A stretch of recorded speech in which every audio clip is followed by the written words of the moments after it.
우리나라 민족성은요, 좀에 좋은 이야기 해주면 확 빠져들고, 좀 마음에 안 들면 또 막 전부 냄비처럼 일어나서 비판을 합니다. 그래서 순식간에 영웅도 만들고 순식간에 역적도 만듭니다. 저 또한 보수 농객으로 활동하면서 환호도 받고 비판도 엄청 받았습니다. 자, 사람은요, 여러 가지 측면이 다 뒤섞여 있는 복잡한 존재이지 단순히 영웅만 이렇게 영웅적 모습만 나타나는 완결체도 아니고, 그렇다고 또 아무리 이 못된 사람이라도 전부 나쁜 것도 아닙니다. 영화 아이언맨을 보면 이 영웅 히어로 아이언맨이 이 스타크입니까? 그런 사람이 가지고 있는 이중성도 여러 가지가 노출이 됩니다. 이제는 히어로 같은 그런 할리우드 영화에서도 사람이 완벽할 수 없다라는 부분을 전제해서 이야기를 합니다. 얼마 전에 트럼프가 한국 국회에서 연설을 해서 엄청난 박수를 받았습니다. 특히 보수 진영에 있는 사람들의 시각이 굉장히 단순한 점을 저는 우려합니다. 그때부터 트럼프는 또 영웅이 되기 시작했는데요. 저는 트럼프를 영웅시하다가 나중에 북핵 문제에 대해서 그 영웅시하는 사람들이 생각하듯이 북한을 내년 초에 폭격을 한다. 지금 그런 글들이 댓글이 엄청나게 제 댓글에도 있는데요. 볼 때마다 솔직히 짜증을 금할 수가 없습니다. 정신 차리기 바랍니다. 절대로 한국을 위해서 그럴 일 없습니다. 북한을 폭격해준다? 그런 일이, 그래서 북을 갖다가 순식간에 씨를 말려버리고, 그리고 한국은 무사하고 모든 것이 끝나버린다? 그럴 일이 있을 거라고 기대하지 마세요. 그는 트럼프나 미국의 계산을 두드려 보면 답이 안 나오는 거라서 절대로 그렇게 하지 않습니다. 트럼프가 한국을 마치 구원해줄 구세주처럼 여기는 시각도 저는 반대합니다. 냉철하게 바라보면서 잘했을 때는 잘했다 하고, 또 좀 이상하게 움직이면 곧바로 경계 시각을 가지고 의심을 해야 됩니다. 제가 어제 북한하고 미국하고 뒷구멍을 파고 있는 것, 그런 조짐도 있다라고 이야기를 하고, 지금 북한이 핵을 완성시키는, 미사일을 완성시키는 지점이 거의 시간이 잡혀 있는 것 같으니까 더더욱이 미국과 지금 마지막 딜 단계에 들어가려고 탐색 중인 거다. 나중에 따로 이야기하겠습니다. 이런 상황에서 이 맹목적인 찬사를 보내다가 나중엔 또 뒤통수 맞았다고 욕하지 말고요. 항상 한 걸음 거리를 두고 냉정하게 바라봐야 될 거라고 보고 있습니다. 서두에 이런 말을 하는 것은요, 트럼프의 이번 아시아 순방에 대해서 미국에서 많은 비판이 나오고 있습니다. 트럼프를 반대하는 언론이나 민주당은 당연히 비판을 하겠지만은 그 속에서도 우리가 한번 귀 기울여 봐야 될 부분들이 있다고 봅니다. 오늘 그 이야기를 좀 소개하려는데요.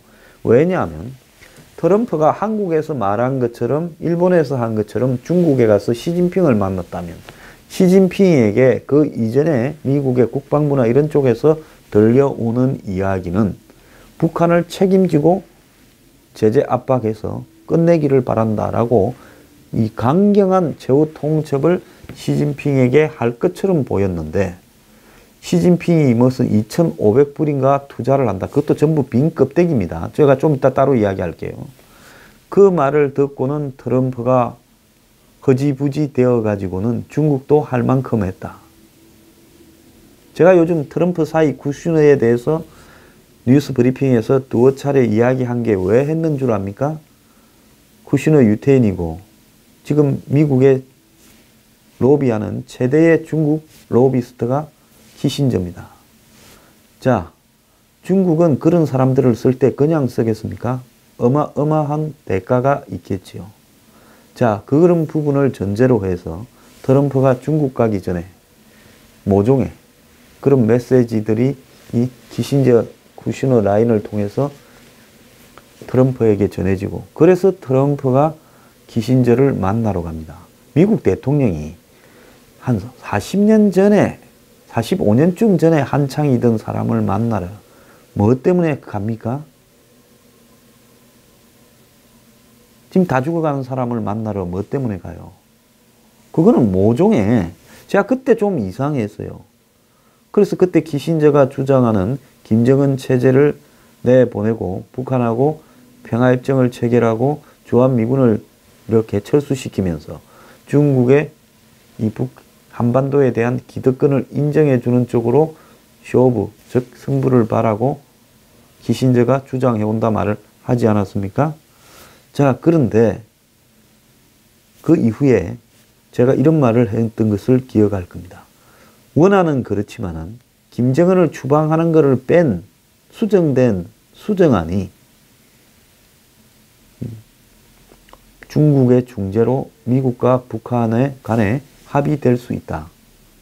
그래서 김정은이라는 부분을 처음에는 넣어놨다가 나중에는 설 빼버리고, 옛날에 이 베트남에서 73년에 평화협정이 맺어질 때 처음에요.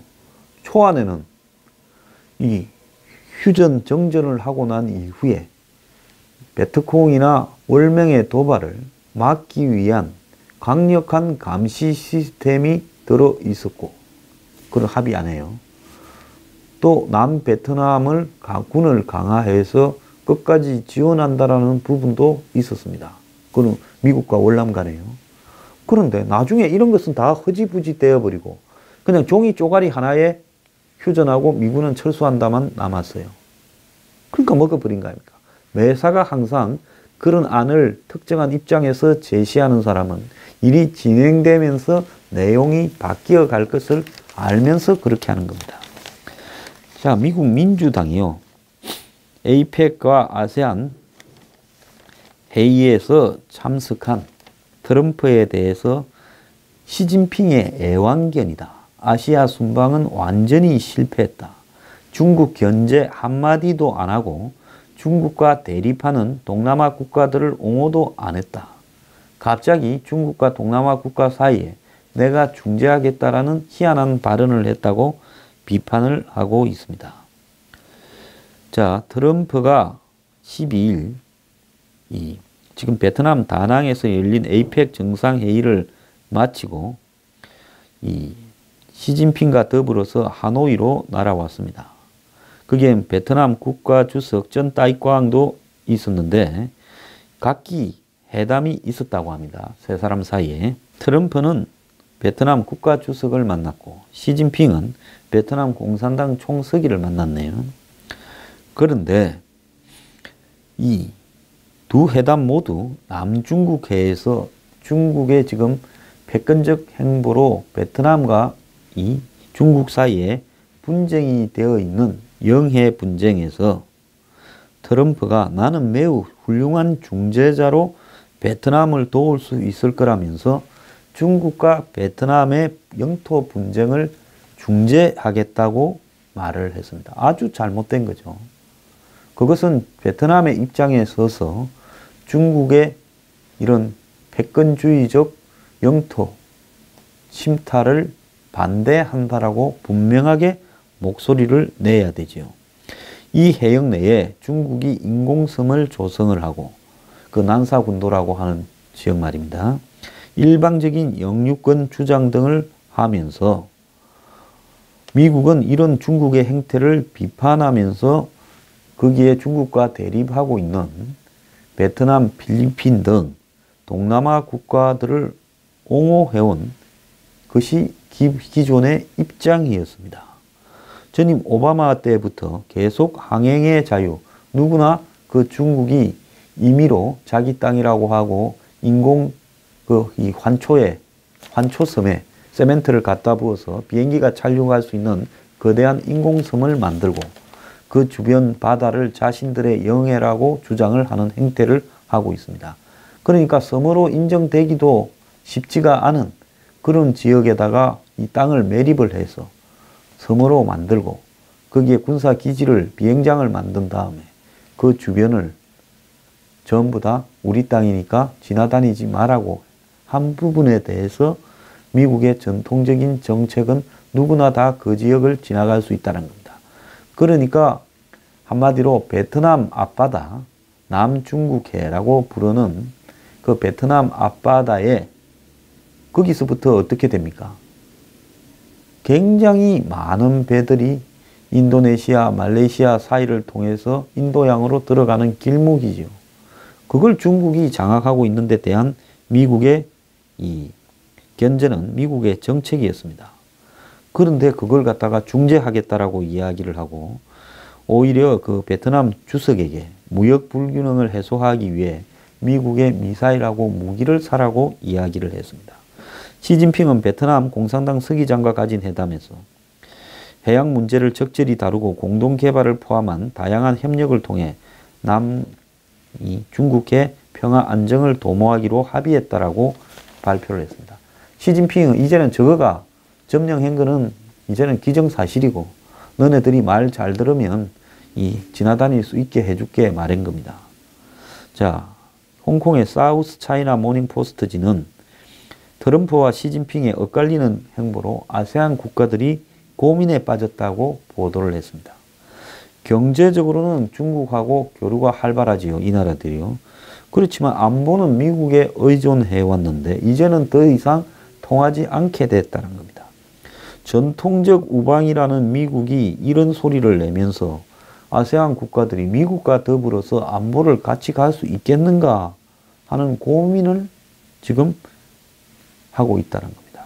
필리핀의 유명한 한 대학 교수는 미국은 더 이상 지역 넘버원이 아니다 이래 말했고, 워싱턴 포스트도 트럼프의 미국 우선 정책이 한마디로 동남아에 대한 미국의 영향력 축소를 야기할 수 있다 이렇게 말을 했고, 트럼프가 13일 베트남을 떠나서 필리핀 마닐라에서 열리는 아세안 정상회의에 참석했지만은 존재감을 나타내지 못했다고 합니다. 두테르테 필리핀 대통령은 남중국해 분쟁은 건드리지 않고 놔두는 게 낫다면서 아예 트럼프의 중재 제안을 일축했습니다.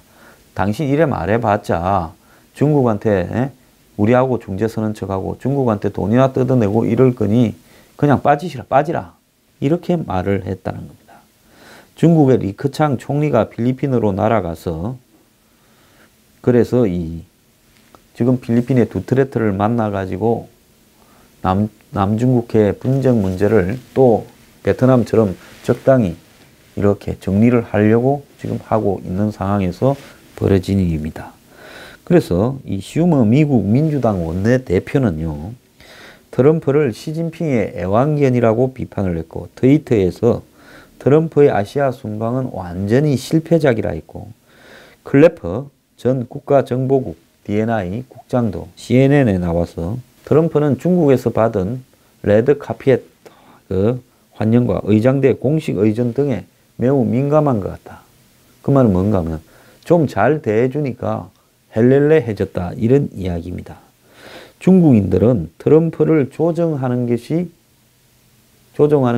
가능하다고 생각을 할 거다. 트럼프가 자금성에서 황제 의전을 받은 다음에 중국에 할 말을 못하고 있다라는데, 이 배경에는 두 가지가 있겠죠.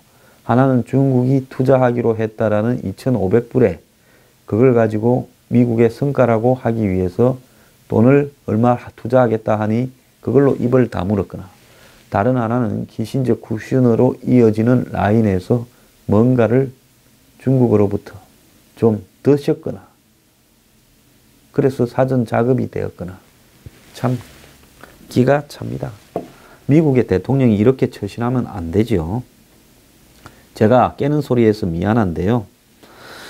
진실은 우리가 진실대로 정확하게 봐야 우리가 지금 겪고 있는 위기가 해결되기 때문에 그런 겁니다. 저는 냉정한 사람입니다. 절대로 뭘 맹신하진 않아요.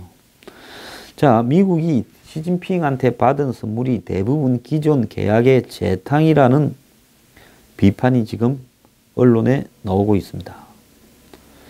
자, 트럼프가 이번에 아시아 순방에서 자신의 책 제목대로 거래 기술을 선보였다. 이런 보도가 있는데요.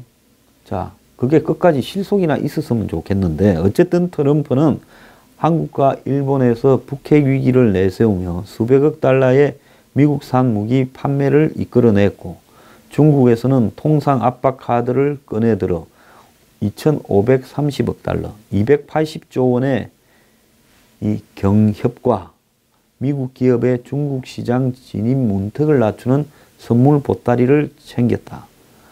자, 이렇게 보도가 나오고 있습니다. 그런데 중요한 것은 이런 트럼프가 받은 중국의 280조 경협 내용이 구속력이 없는 MOU, 그러니까 Memorandum of Understanding, 양해 각서에 불과하고 투자가 이행될지는 지켜봐야 된다는 겁니다. 과거 우리 부동산이 한참 활성화되어 있던 노무현 정권 시절에 부동산 관련 수백 수천억의 MOU들이 시중에 난무했습니다. 부동산 브로커 가방 열어보면 그런 MOU가 몇십 장 있었습니다. 그게 실행으로 된 것은 0.001%도 안 될 겁니다. 그래서 트럼프가 이 무역협상 개정이라든 이런 장기적 이슈보다는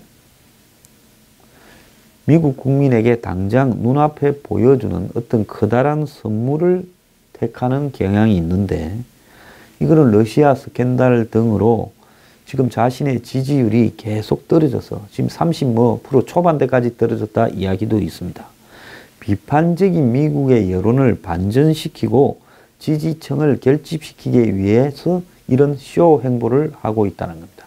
쇼통은 한국의 문재인 대통령뿐만 아니라 미국의 트럼프도 하고 있습니다.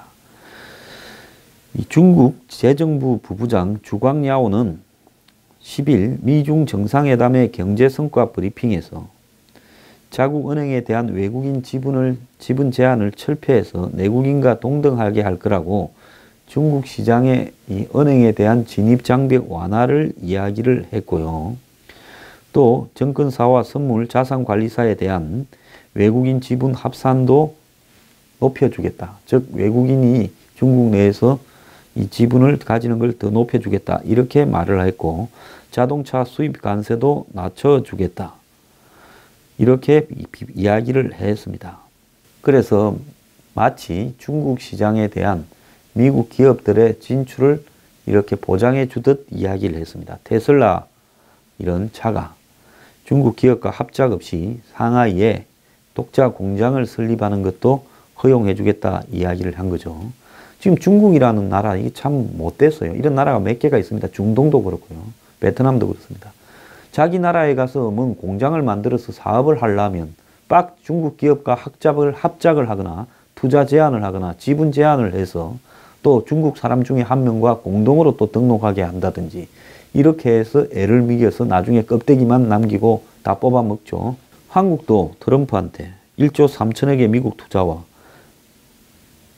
64조 7천억 규모의 미국산 제품, 서비스 구매, 미국산 무기 구매도 약속했고 일본도 이방카 개인한테 이방카가 주도하는 여성 사업가 기금에 550억을 지원하기로 했고 그냥 주기로 했고 그것 말고도 숱한 약속을 했다가 트럼프 가고 난 뒤에 아베가 엄청 얻어맞았죠. 자, 중국은 수천 년 써먹는 상대를 속이는 전형적인 술수를 트럼프한테 부렸다고 지금 이야기가 나오고 있습니다. 미국 언론은 트럼프 대통령의 선물 보따리를 속빈 강정이라 비판하면서 월스트리트 저널은 보수 신문이죠.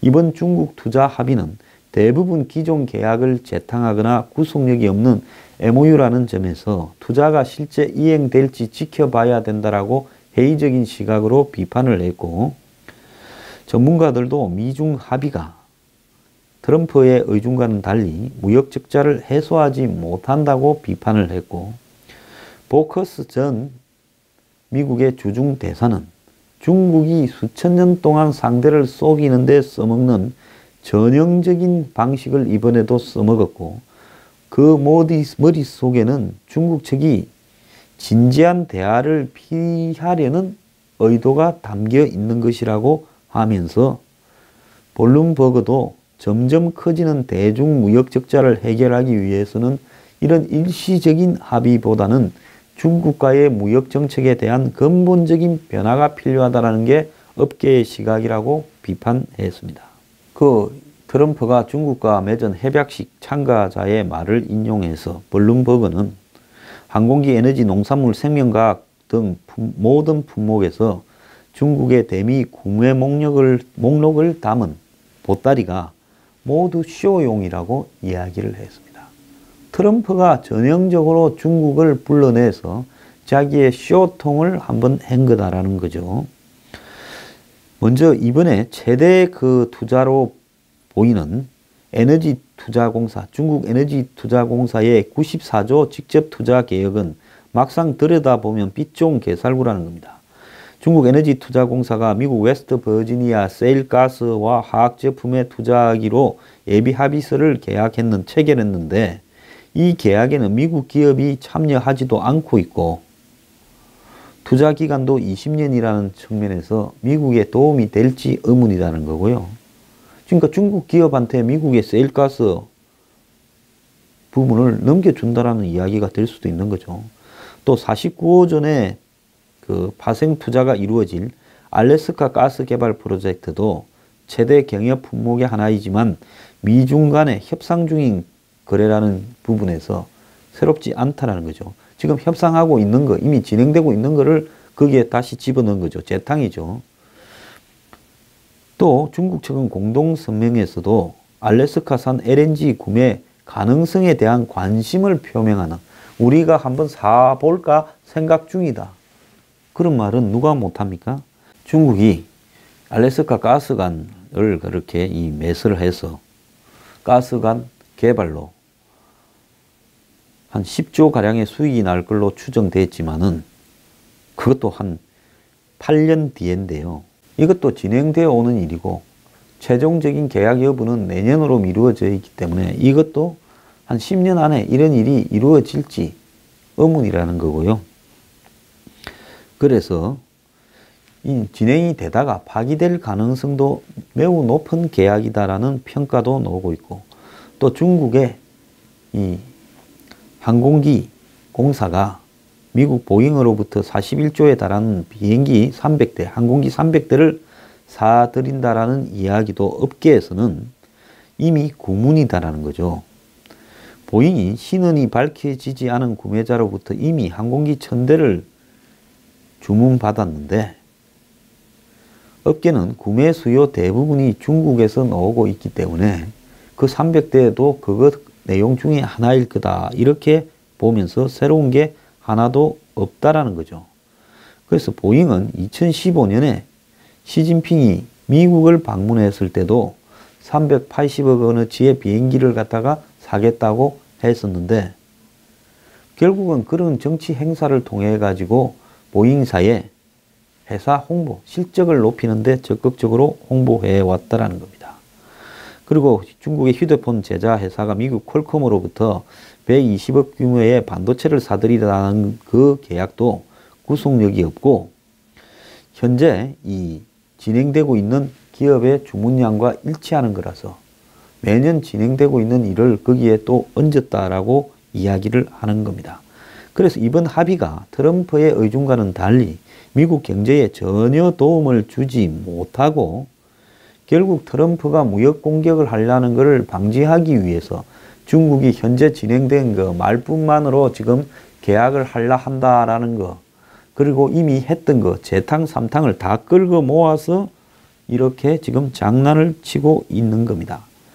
그래서 국제 컨설팅 업체의 한 사장은 모든 거래를 모아 수치를 크게 만들어 자랑하는 것은 미국과 중국이 관계를 발전시켜 나갈 때인 과거에 써먹던 구시대적인 행동이라면서 중국이 막강한 경제력을 가지고 미국의 파괴적인 산업정책을 펴는 현 상황에서 이런 식으로 무역 적자가 줄어들 거라고 생각하는 것은 순진한 생각이라면서 트럼프가 한마디로 거래의 기술을 보여주는 쇼를 하고 있다라고 이야기를 했고요. 자, 그래서 트럼프는 자신의 쇼통을 위해서 지금 이 중국을 말 한마디도 하지 않고 지금 중국의 숫자들을 끌고 모아서 미국 국민한테 보여주는 쇼를 하고 중국은 숫자만을 제시하고 한마디로 실행에 옮기는 실질적인 부분은 아무것도 하지 않고 트럼프의 북핵 압박도 피해갔고 그 다음에 동남아에 대한 영토 분쟁도 피해갔습니다. 누가 더 바보입니까? 트럼프 액면 그대로 믿기는 문제가 있습니다.